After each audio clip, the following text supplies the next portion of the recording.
Hey, everybody. Thanks for joining us on this Thursday. I'm CJ LeMaster, your host for the WLBT Plus Digital News Desk Update and your lead investigative reporter here. Just catching you up on some of the stories that we're following here. We can tell you that right now, of course, we've got several of you watching right now on our OTT platform and also Facebook and our YouTube live streams. We are continuing to follow a story out of Lorman, where at Alcorn State University, classes were delayed this morning because of a campus threat. Now, the school issued a shelter-in-place order for students. Essential staff members were asked to report to work. According to Alcorn's social media accounts, those classes resumed a little more than an hour ago. We have reached out to the university for more information, but have not yet received anything else. Again, we are continuing to follow all of this at this point. We will give you more updates as they become available. A federal judge denying a mistrial request in Mississippi's largest embezzlement case. Of course, this is involving Ted DiBiase Jr. Attorneys for DiBiase filed the motion on Sunday saying that the trial violated DiBiase's Sixth Amendment rights. The former pro wrestler accused of stealing millions of dollars meant for welfare needs. He faces charges of money laundering, theft, wire fraud, and conspiracy. DiBiase's trial has been put on hold until February 23rd after his lead attorney was hospitalized. We're talking about this winter storm and the possibility of that impacting many of you throughout the state as we get ready for this cold weekend. First responders are saying there are some things that you can do to keep yourself safe. Officials urging everyone to take these alert days seriously. We have 2 first alert weather days, Saturday and Sunday. Please have a plan in place. Cold temperatures can be dangerous. If you can, just stay inside. Now, we know most parts of central Mississippi face the threat of a winter storm this weekend. The frigid temperatures, possibly freezing rain or sleet. Officials with AMR say that those conditions can pose serious health risks like hypothermia, cardiac arrest, especially with underlying conditions. Again, the best thing to do is stay inside, somewhere heated. If you have to get out in the cold, dress in layers and cover as much skin as possible.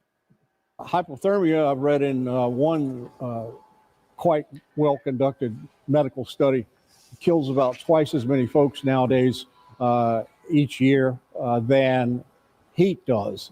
So it is a genuine threat to one's very life. It's absolutely crucial to take that risk seriously. Now, some signs that someone may be suffering from hypothermia are if they're shivering and they won't stop, if there's confusion, slurred speech, if they have cold, pale, or numb skin. Any of those cases, please contact 911 and get that get help for that that individual immediately. Got a couple of you saying hi today. Britt saying hey y'all with a wave. Britt, hope you're doing well. And Sheikah Hampton with a wonderful collection of heart-related emojis. Thank you so much for that, Sheikah. I'm having to do this to be able to see over the top of it. There's so many. You're setting a record every day. So thank you both for kind of chiming in there and getting in on the conversation as we go through these stories.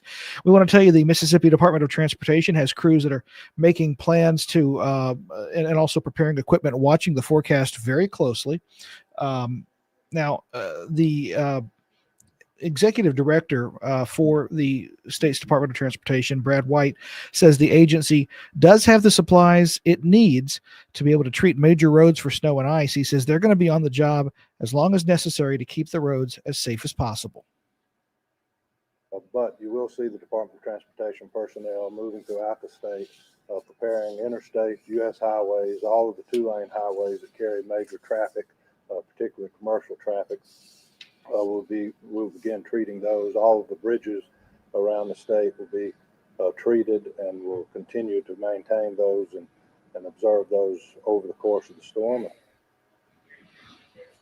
Now, of course, we will continue to track, all of this as it moves through. It's a good idea to make sure your car is prepared for cold weather travel with things like ample fluid levels, a strong battery, and fresh wiper blades. We have an update now we want to tell you about, and I've been monitoring social media on the situation at Alcorn State. We are being told by university officials now that there is no ongoing threat and the campus is secure. Heightened security measures remain in place along with restricted access to the campus. And there are many law enforcement agencies they're thanking for their prompt response. But there's nothing else in terms of details about what might have happened there, what prompted the threat, and whether anyone was arrested. We're going to continue to follow this story. But again, no active threat right now at Alcorn State University. The university saying that just moments ago. Prosecutors, meanwhile, here in Jackson, prosecutors are asking for more time to respond to a recent motion to dismiss charges against one of the alleged co-conspirators in that Jackson bribery scandal. Hinds County District Attorney Jody Owens filed the motion claiming the FBI misled a grand jury in order to secure his indictment. Federal prosecutors are requesting an additional 30 days to file their response. They told the court that one of the government's attorneys is currently tied up with the Ted DiBiase trial, which they say is taking longer than expected. The Secretary of State is focusing his office's legislative efforts on campaign finance reform during this legislative session here in Mississippi. Michael Watson is asking lawmakers to require every state, county, and municipal candidate for office to file their campaign finance reports electronically. He's also asking for clear enforcement and penalties for those who fail to follow reporting laws. He says the main goal here, better accountability, and he cites the Jackson bribery scandal as an example of how things can go wrong. Here's more from the Secretary of State. And a lot of those dollars were used through campaign funds to try to mask them. We also saw what happened with the sheriffs in the Delta. That too, where campaign finance was involved. So this isn't just a political issue. This is also a crime-fighting issue. Now, the Secretary of State's office has previously received funding to update the online campaign finance reporting system, which is still not mandatory for candidates to use that system. Watson's been working with the Senate Elections Chairman and the Attorney General's office to hopefully change that. Several of you also saying hi on this Thursday. Taylor McCullough saying hey from Brookhaven. Latoya, Bradley, there we go, saying hey and thank you. Well, no, thank you for watching and we appreciate you. Andrea Becerra, hey from Wesson, thank you for all you do. Well, thank you for watching, and we listen, we can't do what we do without all of you watching, and we appreciate that. Barbara Hall saying hey, everybody be safe. BK Moak from Brookhaven saying good afternoon, stay warm right now. A lot of different people here. We got we got 73 folks watching. Diane Adams, hello everyone. Brian Hall, hello from Jefferson County. Fayette, and of course Jennifer Chapman Newell saying hey from Clinton. So a whole bunch of folks. Thank you so much for watching. So let's let you know what's going on at this point, because we have something of an audience and we've gone through our top stories of the day. Of course, the First Alert Weather Team will be in here at 2:30, as you know. We are still continuing to monitor the timings for this weekend's severe weather threat, winter weather threat. And so that is very important. Now, originally the timing was thought that we were going to start seeing some of this impacting on Friday. Now it's looking more like we're going to start to see some of that ice collecting and freezing on Saturday. They will be able to give you more information about that. I'm not a meteorologist and I don't want to steer you wrong, certainly, but from what we're hearing at this point, and the guidance from the National Weather Service is that the timing has been pushed back a bit.